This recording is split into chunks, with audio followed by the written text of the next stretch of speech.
If I was young, I'd flee this town. I buried my dreams underground, as did I. We drink. Como você acha que seria uma sociedade sem professores? Bom, eu acho que uma sociedade sem professores seria uma sociedade sem educação, né? Tem muitas histórias que me marcaram como professora. Uma delas, talvez a que mais me marcou, foi a história que eu tenho com o seu Donato, que foi um aluno que eu tive na Prefeitura Municipal de Paulínia, no interior de São Paulo. O seu Donato tinha por volta de 60 anos. Ele era trabalhador, trabalhava numa empresa grande na cidade, e o maior sonho dele era aprender a ler e escrever, era se alfabetizar. Quando eu entrei na escola, recém-formada, o seu Donato, o que ele me pediu no primeiro dia de aula foi que eu o alfabetizasse. Eu tive a oportunidade de alfabetizá-lo. Foi quando ele se alfabetizou, e aí fiquei muito contente, e ele também, pelo fato de ter se alfabetizado. Mais uma vez eu me afastei da escola, fui fazer doutorado, fui morar fora do país. Quando eu retornei à escola, já estava no final do ano e já estava na época da formatura. Havia um convite para eu participar da formatura, em que o seu Donato iria ser o orador da turma.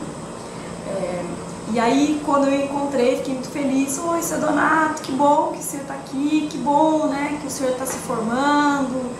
Aí ele disse: professora, eu preciso ler um texto, vou te homenagear hoje na turma.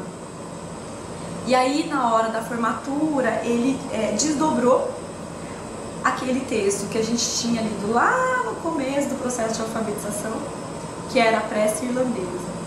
E aí ele leu na formatura a prece irlandesa, leu para mim. Então ele leu que até a próxima vez que a gente se encontre, que a chuva caia devagar nos seus ombros, que o sol te acolha, enfim. Aí até a próxima vez que a gente se encontre, que Deus lhe carregue na palma de suas mãos.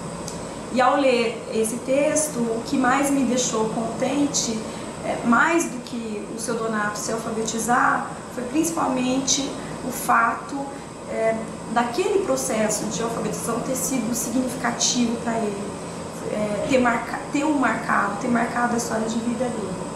Você já teve algum professor que marcou a sua vida de alguma forma, que te inspirou alguma coisa? Sim, a minha professora de matemática, ela sempre me disse, quando ela me dava aula, que ela está de licença agora, que a gente tem que estudar para ser alguma coisa na vida, que sem o estudo a gente não chega a lugar nenhum, né? Bom, a lembrança mais marcante que eu tenho, uma das primeiras lembranças que eu tenho foi quando eu dei aula no Viva Rio, no Complexo da Maré, na Baixa do Sapateiro. Era uma turma de EJA e eu não tinha nem me formado ainda, mas eu tinha uma visão muito rígida. Até então eu só tinha dado aula em escola particular e eu tinha uma visão muito rígida da educação. E o primeiro bloco de avaliações que eu dei, aí alguns alunos faltaram e eu já fiquei com aquele pensamento: faltou é zero, reprovar, o cara não quer nada. E no dia seguinte esses alunos vieram me procurar mais cedo lá na sede da ONG para explicar que eles não podiam ficar na prova porque eles tinham se juntado em sociedade, os três, para comprar uma moto para poder trabalhar de mototáxi lá no Complexo da Maré. Então o horário em que tinha mais movimento era justamente no horário da noite, que era quando o pessoal estava chegando do trabalho, que era no horário da aula. Então eles tinham que ou se revezar, um assistia a aula e dois trabalhavam na moto, ou os três faltavam, porque os três precisavam trabalhar na moto. E aquilo dali foi o primeiro momento que eu tive que parar e pensar e refletir o meu ofício de professor em comparação com a realidade mais dura que eu ia encontrar dali para frente na educação pública. Nossa, o meu primeiro dia de aula foi uma tragédia total. Eu lembro como se fosse hoje. Eu entrei numa sala na periferia de uma das cidades lá de São Paulo, no interior de São Paulo, e era uma sala conhecida como sala de alunos especiais, que tinham muitos alunos com dificuldades de aprendizagens, alunos com defasagem da série, aquela sala que ninguém queria sobrou para a recém-formada. E aí quando eu cheguei e vi todos aqueles alunos, tinha um aluno assim que me marcou muito, o Adilson, ele botou o pé em cima da mesa e disse: o que a senhora veio fazer aqui? Veio dar aula de educação sexual pra gente? Nossa, eu já não conseguia dormir, né? Sabendo que no dia seguinte eu ia entrar em sala de aula, uma turma grande. E aí parece que depois que a gente entra e a aula começa, depois que a gente diz a primeira palavra, tudo o resto vem e o nervosismo para. Eu já era professor, já exercia o ofício.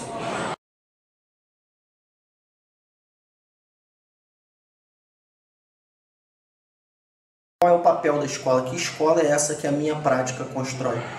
E eu não consigo enxergar isso com otimismo, porque eu tenho a impressão que o papel da escola ele vai sendo cada vez mais secundarizado, cada vez mais colocado em último plano.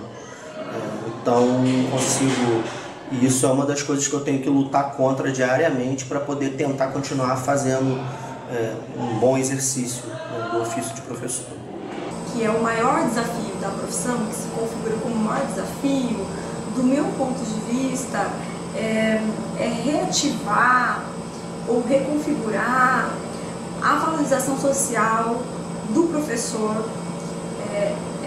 nessa sociedade que a gente vive, do quanto se faz importante, do quanto é relevante a profissão docente nesse país. Então, os desafios são muitos, mas do meu ponto de vista, o maior dele está na valorização do professor, que não é só uma questão de olhar para a questão salarial ou para as questões de trabalho.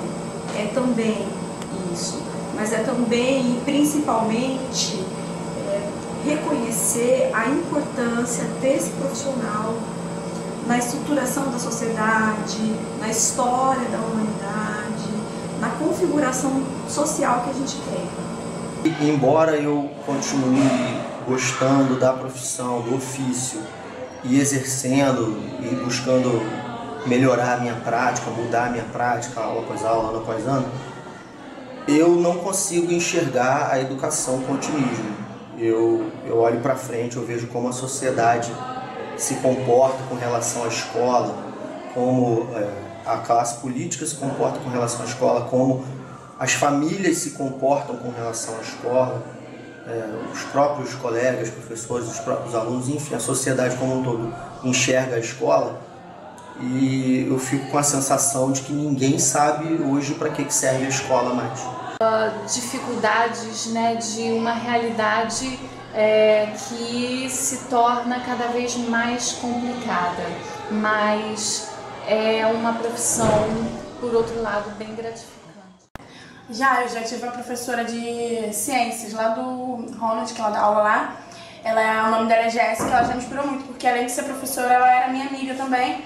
E ela, tipo assim, ela se interessava em saber, em saber se a gente tinha dificuldades, não apenas passava no quadro e ficava por isso mesmo. Quando eu vejo uma turma, e particularmente uma turma mais difícil, mais desafiadora, chegar ao final do ano conseguindo compreender aquilo que eu levei para eles, né, na parte das ciências, e ver que ele realmente consegue olhar para o mundo ao redor dele e ver esse mundo de outra forma, isso é uma memória muito boa. O maior encanto da minha profissão, eu acredito que ele se localiza nos alunos. É o que eu mais gosto. Principalmente o fato de poder compartilhar aprendizagens com os alunos. Então, quando um aluno aprende, quando eu aprendo com um aluno, é essa relação que eu tenho com os alunos que mais me encanta na profissão, é a possibilidade de aprender com, de favorecer e também de aprender com os alunos. Com certeza eu acredito que a educação pode mudar a vida das pessoas, é por isso que eu sou professora, e no dia que eu deixar de acreditar nisso, eu também vou deixar de ser professora, eu não vou querer mais estar nessa profissão. As did I, we drink to die, we drink tonight. from home. Elephant guns, let's take them down. One by one, will they hit down? It's not been found, it's